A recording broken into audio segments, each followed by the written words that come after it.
बिस्मिल्लाहिर्रहमानिर्रहीम। मैं तुहाडा खादम चौधरी आबद अवामी मसाइल दे नाल नाज़रीन अज मैं मौजूद हाँ गली आदम जट वाली ते दाई शरीफा के बूहे के अगे तकरीबन 10 दिन तो पानी खला है।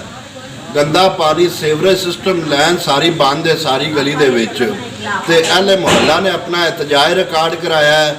इन्हां दी ज़बानी सुनो कि इन्हां म्यूनसिपल कमेटी वालियां नूं आख्या तो उन्हां को की वार जवाब दिता। जी 10 दिन हो गए ने जी, असीं 10 दिन तो मगर लगे हैं तो नहीं हुंदा जी। साडे कोल एक उदा बंदा करदे ने भजन दा वेखते हाँ जी ते नहीं करदे हो। सानू 10 दिन हो गए ने, रोज़ असीं रोने असीं पानी दे विचों लंघने, रोज़ साडे बुरे हाल होए ने। आदा बूहा होने के बावजूद असीं उत्तों वाल ते आईदा। सानू बड़ी परेशानी है, मसला हल किया जाए, नहीं तो असीं सड़क बंद कर देनी जी। जी नमाजी हजरात जाते हैं सुबह के टाइम 5 टाइम नमाज पढ़ते हैं, नमाज तो परेशान बच्चे निके निके बिच डिग रहे हैं। बीमारी तो वबा फैली जा रही है, गोल बदबू इन्नी है गली के चुल्हे गुजरा नहीं जा रहा। लिहाजा साड़ी रिक्वेस्ट है कि मेहरबानी की जाए तो यह पानी की निकासी की जाए। अहले मुहल्ला का एहतजाज है, उन्हें एहतजाज रिकॉर्ड कराया है कि अज उन्होंने तकरीबन 10 दिन हो गए ने पानी खड़ा है। 10 दिन का पानी खड़ा, लेकिन म्यूनसिपल कमेटी का हमला आता है फिर तो वापस चला जाता है।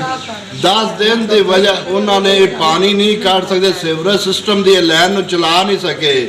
इन्होंने नमाजी जड़े ने उन्होंने भी कपड़े खराब होंगे पे, जेडे गली के विचों जो भी लगन टप्पन वाले ने सारे बेचारे बड़े मुश्किल के नाल इत्थों गुजरते पे ने।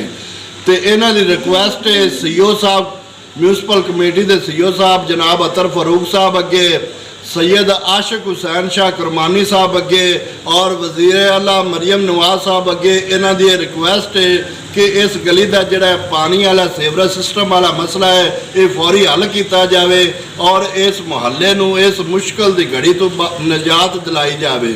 ये programme city press club registered की तरफों पेश किया गया है।